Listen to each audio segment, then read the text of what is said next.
We're studying the effects of certain pesticides that are known as neonicotinoids and their effects on aquatic life. Neonicotinoids are pretty well known so far because they've been studied a lot in their effect on pollinators, especially bees, but there's not much research being done on how they affect water life, and now that neonicotinoids are being found in our waterways, we found it important to do research on that.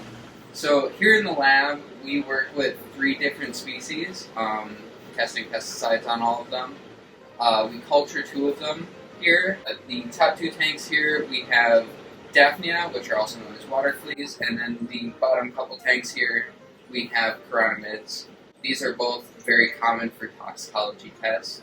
The 3rd species we work with are amphipods, and we cannot culture those in the lab. So instead, we collect them out here in Bluff Creek.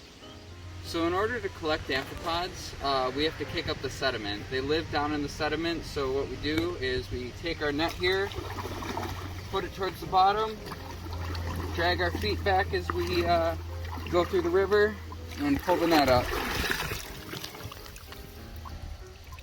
When we're out netting things, on occasion we'll get something we're not really looking for. For instance, little crawfish here. So when that happens, just gotta pick them up, let them go. The amphipods we work with specifically are not the ones commonly used in toxicology testing, but instead they're ones that are native to Wisconsin, which is important because the neonicotinoids that we are studying with are being heavily used in Wisconsin and ending up in Wisconsin waterways. So for all of the tests we do in the lab here, we have varying concentrations of pesticides that we're working with. We do 2 different types of tests: acute tests, which are short-term, high-concentration tests, where we're looking at the lethality of the pesticides that we're working with. And then from those acute tests, we can determine an LC50, which is the lethal concentration 50. And from there, we can use that to determine what concentrations we're going to use for a chronic test. Chronic tests are looking at the sublethal effects of pesticides.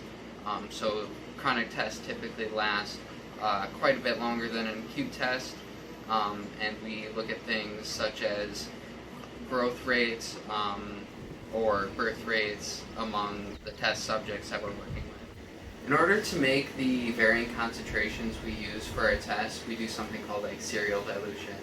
In order to do a serial dilution, we start first with a highly concentrated superstock pesticide. In this case, we use 10,000 micrograms per liter superstock. We take a small amount of that, put it into this first flask here, and then fill it with water to dilute it to 20 micrograms per liter. From there, we take 10% of this flask, move it into the next concentration, fill it with water to dilute it, and then we're at 2 micrograms per liter. From there, we just continue on down, diluting into the next flask in order to create the lowest concentrations we need for the dilution series. While we're running tests, every 24 hours we change out solutions to ensure that our invertebrates are exposed to the same level of pesticides throughout the test, as well as have enough dissolved oxygen to survive.